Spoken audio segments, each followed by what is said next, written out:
The machine that pressure washing companies charge you $400 to bring can void the warranty on the deck it was hired to clean. That is not a rumor. Trex, the composite decking company, prints it in their own care guide, and we are reading it together at number 8. Last time, a $3 brown bottle took the house wash off the invoice, but the house was only the front half of the quote. Today we go behind it with 11 new jobs, 0 repeats from the first video, and a number 7 that keeps another $400 in your pocket. Everything back there runs on the same 2-item kit as before. The brown bottle of 3% hydrogen peroxide and the tub of oxygen bleach powder with sodium percarbonate on the label, the one that turns into peroxide the second it hits water. The reason both work outdoors never changes. Almost everything that makes a backyard look old is alive.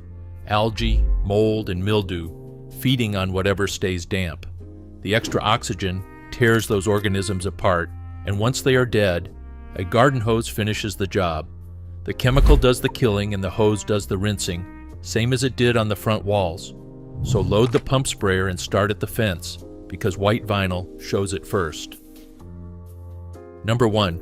It takes the green film off white vinyl fencing. A wood fence hides a little grime down in the grain. White vinyl announces it to the whole street, and the runs that face north go green first, because that side never fully dries out. The film is the same algae from the shady wall in the first video, and on a fence that was sold as maintenance-free, it reads like neglect from the sidewalk. For a few panels, pour straight 3% peroxide on a rag and wipe it down, and get the gate latch and hinges while you are standing there. For a long run, fill the pump sprayer with it, coat the panels from the bottom up, give it 15 minutes, and hose it off. If a section has gone fully green, switch to the powder. Half a cup of percarbonate in a gallon of hot water, sprayed on, kept wet for 20 minutes, then a soft brush and a rinse. One warning about tools before you start scrubbing. Never put a wire brush on vinyl. It scratches the surface, and scratch vinyl grows the film back faster because the algae grips the scuffed spots. Fence washing rides the quote as its own line item, exactly like the wood fence did last time, for what is honestly a wipe down you can do during a podcast. And while the sprayer is still full, carry it over to the one structure in the yard where the chemistry you choose matters more than the cleaning itself. Number 2. It cleans a wooden playset without the chemical problem. A cedar swing set gone gray, a pergola with green creeping up the posts, black speckles on the trampoline safety pads. When a crew treats wood, the strong stuff in the tank is usually chlorine-based, and on most surfaces, that is their business.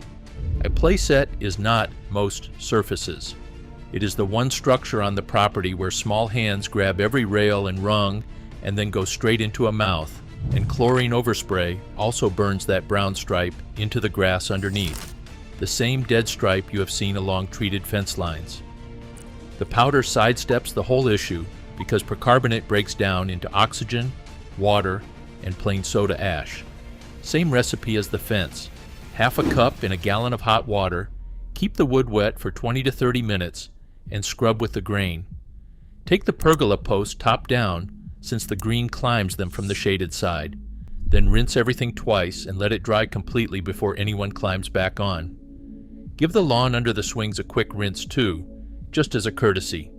Test a hidden spot first on painted or stained sections, and for the trampoline pads, mix peroxide half and half with water in a spray bottle, sponge it in, wait 10 minutes, rinse. The playset shows up on quotes as its own add-on line, and that upsell writes itself, because no parent says no to that one. You just did. And if you want all of these tricks in one place instead of one video at a time, check out my secret ebook guides. The link is in the description, or scan the QR code on the channel banner. Number 3 is the fastest job in this entire series, and it is the first thing every visitor sees. Number 3. It clears the green fuzz off your mailbox post and lamp post. Walk to the curb and actually look at the mailbox. The post has a green haze on the shady side, the lamp post matches, and the house numbers have gone dull behind a film of grime. That is the first 10 feet of your property, the part every guest and every delivery driver reads before they ever see the house. The fix barely qualifies as a job. Straight peroxide on a rag, wipe the post, the lamp, the numbers, done in 2 minutes. If the growth is thick, spray it, wait 10 minutes, then wipe. While you are at the lamp post, clean the fixture glass with the same rag, because a filmed over lamp throws half the light it should, and the difference at night is bigger than you would expect. Brass numbers get a gentle wipe and a rinse, so nothing sits on the finish. Nobody quotes the mailbox on its own, of course. It gets folded into the curb appeal package, one more small task bundled into a big number. Keep the rag in your pocket when you finish, because the biggest number on this list is now 4 items away, and it hangs on the largest thing many backyards own that is not the house itself. First, the thing you keep almost throwing away. Number 4. It saves the outdoor rug you were about to drag to the curb. Those black dots spreading across the outdoor rug under the patio table are mildew colonies living down in the weave, and a hose blast just gives them a drink. This is why the rug looks worse every season, no matter how often you rinse it, and why so many patio rugs only survive a summer or 2. Drag it onto the driveway instead.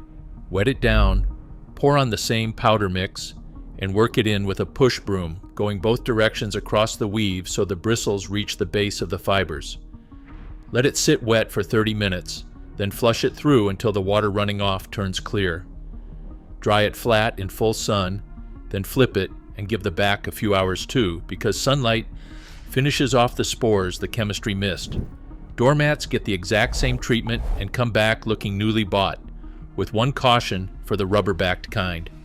That rubber backing traps moisture against the porch boards underneath, so make sure both the mat and the boards are fully dry before it goes back down, or you are farming the next colony yourself. A decent outdoor rug is not cheap, and replacing one every summer is a subscription nobody remembers signing up for. From the softest thing in the backyard, we go to the heaviest. Number 5. It cleans retaining walls and garden walls without eating them. The block retaining wall along the driveway has gone dark green on its shaded face. The stone garden wall out back is black along the top course. Walls stay wet longer than anything else out there because they pull moisture out of the soil piled behind them, so the growth on a wall never really loses. The powder handles it. Spray the mix from the bottom up, keep the surface wet for 20 to 30 minutes, scrub with a stiff nylon brush, and rinse. Hit the bottom course and the shaded caps hardest, because that is where the moisture sits longest and the growth digs in deepest. Now the part the pros understand and the internet does not. Leave the vinegar in the kitchen. Acids eat soft stone like limestone, and they eat the mortar between your blocks. So the popular vinegar trick slowly dissolves the wall it is supposed to be cleaning. High pressure has its own version of that problem, because a strong enough blast digs the mortar joints right out of an older wall, and now a cleaning turned into a masonry repair. One honesty note while you are looking at the wall. If the deposit is white and chalky instead of green or black, that is efflorescence, minerals carried out of the block by water, and no cleaner in this series touches minerals. Do not let anyone sell you a mold treatment for a mineral stain. 2 more items until the biggest single number in the backyard. The next one is just the prettiest. Number 6. It brings back birdbaths, fountains, and garden statues. The green ring inside the concrete birdbath, the algae clouding the fountain bowl, the dark streaks running down the garden statue by the roses. Reaching for chlorine bleach here has an obvious problem, because this is a basin birds drink from, and residue hides in porous concrete. Peroxide is the answer for exactly that reason. It breaks down into plain water and oxygen, so once you rinse, there is nothing left behind for a bird to swallow. Empty the basin, mix peroxide half and half with water, pour it over the surfaces, and give it 10 to 15 minutes while the fizzing lifts the algae out of the pores. Scrub with a stiff brush, then rinse several times before you refill with fresh water. There is a second win hiding in this one. because dirty standing water is also where mosquitoes breed, so a clean basin and a regular water change shrink the bug problem on the whole patio. Fountains get the same scrub with the bowl drained, rinsed well before the pump goes back in. For statues, spray the 50-50 mix, weight, brush, rinse. One rule here is absolute. Nothing stronger than the 3% bottle anywhere a bird drinks.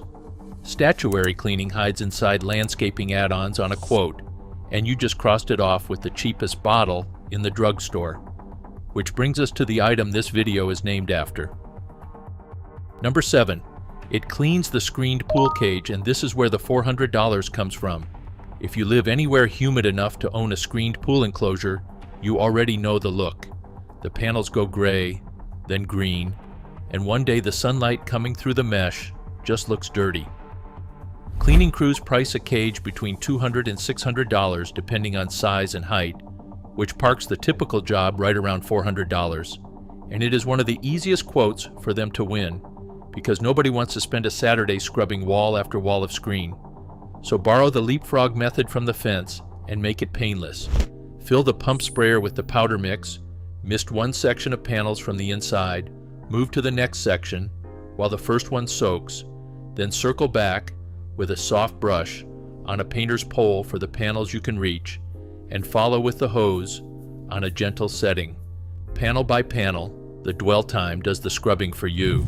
Wipe the aluminum frame rails with the same mix on a rag as you pass, and give the screen door and its kick plate a minute too, because half of what makes a cage look tired is the gray film on the frame, not the screen. 2 things the crews would tell you if you asked. First, rinse water drifts into the pool, so check and balance your pool chemistry when you finish, the same precaution the professionals take. Second, the cage roof is ladder territory, and the ladder rule from the house wash video has not moved. Pay a pro for the height, keep everything you can reach from the deck, and here is what the habit protects. Mildew sitting on mesh shortens its life, and Home Advisor puts the average rescreening job at $922 with big cages, clearing $1,500. So one afternoon with the sprayer saved the $400 service call and pushed a 4-figure bill years down the road. If the brown bottle keeps paying for itself like this, the subscribe button is free, and every video on this channel runs the same math. Now for that deck warranty from the top of the video. Number 8. It protects a composite deck from the machine because the manufacturer said so. Composite decking was sold as the deck you never have to think about, so when gray film and black spots show up in the shaded corner, owners panic and call a company. Deck washing already bills between $100 and $250, and composite gets quoted at the top of that range because the surface is delicate and the process sounds specialized. Now open the Trex Care Guide and read what the manufacturer actually says. On their early generation boards, a pressure washer can damage the surface, and the warranty does not cover anything the pressure washing caused. In writing, on their own support page, their recommended treatment for mold and mildew is warm water, dish soap, and a soft bristle brush twice a year. That is the entire specialized process, dish soap and a brush. Their guidance steers you away from chlorine bleach too, because bleach can discolor and break down composite surfaces. So do exactly what the paperwork says. Bucket of warm soapy water, soft bristle brush, scrub along the grain of the boards, rinse clean with the hose. For the stubborn black spots in the shade that shrug off soap, pour straight peroxide from the brown bottle on the spot, wait 10 minutes, brush, rinse, and test one hidden board first, the way you would with anything sealed. The newer cap boards will tolerate a careful low-pressure rinse, but the brush gets there with zero risk to the paperwork. Then read that quote again with fresh eyes. The top of that $250 range for dish soap and a brush, straight from the manufacturer. Number 9 covers the things you bought to protect everything else. Number 9. It rescues covers before the mildew wins. Pull the cover off the grill and the smell hits you first. That musty tent smell of something folded away wet. The pool cover has black bloom along the folds. The boat cover is speckled where water pooled all spring, Covers live outside, protecting expensive things, then get stored damp, which turns them into mildew farms in the dark. Spread the cover flat on the driveway, hose it damp, apply the powder mix, and work the seams and fold lines with the push broom because the growth concentrates exactly where water sat. Let it stay wet for 30 minutes, flush it through, then dry it. Bone dry in the sun, both sides, before it gets folded again. Vinyl pool covers take a softer brush and the same patience, and the cheap poly tarps are the one thing on this list not worth the effort, since they cost less than the time. Then adopt the habit that stops the whole cycle, the same discipline as the umbrella rule from last time. Nothing gets folded wet, not even overnight. Covers exist to protect the expensive things underneath them, and replacing the covers themselves every couple of summers costs more than anyone ever bothers to add up. Number 10 heads down to the waterline, where the crews quietly switch chemicals, and the reason is swimming under the dock. Number 10.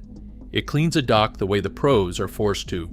Dock boards gone gray-green, lake steps, slick enough to be a hazard in bare feet, the swim ladder furred with algae at the waterline. Ask a crew to bleach wash a dock and watch the hesitation, because the EPA states plainly that chlorine is poisonous to fish and other aquatic animals even at low levels. Down at the water, the chlorine sprayer stays on the truck and the oxygen chemistry comes out, the same powder you loaded back at the fence. Work in small batches so nothing gets away from you. Half a cup per gallon, one section of decking at a time, scrub with the grain, and rinse toward land, never toward the water. The bucket never gets tipped into the lake, and even the gentle powder belongs on the boards rather than in the fish habitat. So pick a calm day, keep the mist low, and check your local rules before doing anything bigger than a bucket wash. What you get back is traction, because the slick film on wet dock boards is the same organism that made front steps dangerous back in part 1, and the traction stays because the growth is dead. At lake and canal homes, dock washing books as its own service call. One more visit, the powder just took off the calendar. The last item is hanging over your head every time you walk out the front door. Number 11. It takes the black spots off your porch ceiling. Stand on the porch tonight and look straight up. Black speckles across the ceiling, gray bloom along the soffits at the edges. Last video we cleaned the streaks off the face of the gutters. This is the underside, and it grows because a porch ceiling traps still, humid air in a spot rain never rinses. The method keeps your feet on the ground.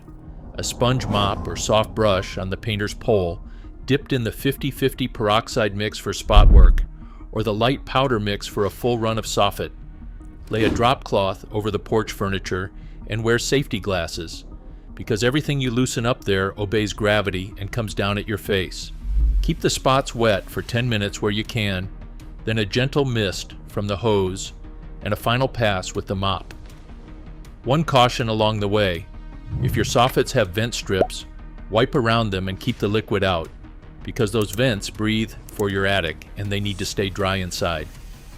Painted beadboard gets a test corner first, like everything painted does. On a quote, this work hides inside the second-story add-on that inflates a house wash, and you just handled the visible half of it with a mop pole. Before you mix a single batch, the rules. Same rules as last time, plus 3 new ones this list earned. Never mix peroxide or percarbonate with chlorine bleach, and never with vinegar in a closed container, because the reactions are dangerous.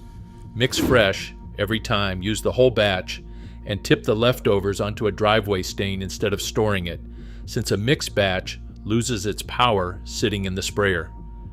Gloves when you handle the powder. Pets stay off treated areas until everything is rinsed and dry. Test a hidden spot on anything painted, stained, or sealed before you commit. Rinse any plants that catch overspray, even with the gentle powder. Keep the brown bottle cool and dark, and if it does not fizz anymore, it has gone flat, so replace it. New Rule 1, around birds and anything kids climb, household strength only, the 3% bottle or the powder mix from this video, rinsed twice. The high-strength peroxide some stores sell has no place anywhere on this list. New Rule 2, safety glasses for any work above your head. New Rule 3, at the water, the chemistry stays on the wood and rinses toward land. And the latter rule holds everywhere. Cage roofs, roof lines, and second stories belong to the pros. Pay them for the height and keep every job you can do with both feet on the ground. So walk the property once this weekend with the bottle in one hand. The white fence, the playset, the mailbox, the rug, the walls, the bird bath, the cage, the deck, the covers, the dock, if you have one, and straight up at the porch ceiling. Every single one of those is a line on somebody's quote pad, and every one of them is the same drugstore chemistry with a different dwell time. The companies get paid by the visit, and growth that comes back every season is repeat business. But a tub of powder in the garage breaks that schedule for the price of lunch.